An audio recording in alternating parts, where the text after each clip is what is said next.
வேறொரு செடி பதியம் போட்டேன். இது பதியம் போட்டு தாய் செடி பதியம் போட்டு இந்த வீடியோ. அதுக்கு அடுத்தது வந்து இது வந்து தாய் செடி இதெல்லாம் கட் பண்ணி விட்டேன். கட் பண்ணி விட்டு இப்போ வச்சுருக்கிறேன். சேனக்கிழங்கு தனியாக ஒரு பாட்டில் வச்சுருக்கேன். இந்த கட்டிங்கெல்லாம் இதில் வச்சுருக்கேன்.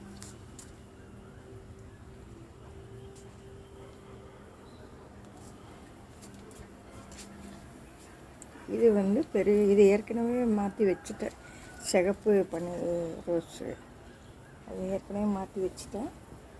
இது செம்பருத்தி பூ இருக்குது செகண்ட் ஃப்ளோரில். இது அதேமாதிரி செம்பருத்தி இல்லை செவந்தி வந்து நிறைய பூத்துது. எல்லாம் எலி கடிச்சு வச்சிருச்சு. திருப்பி அந்த கட்டிங்கெல்லாம் மேலே மாடியில் வச்சுருக்குறேன். இது சின்ன துளிர் விட்டது மட்டும்தான் இருக்குது, சின்னதாக இருக்குது.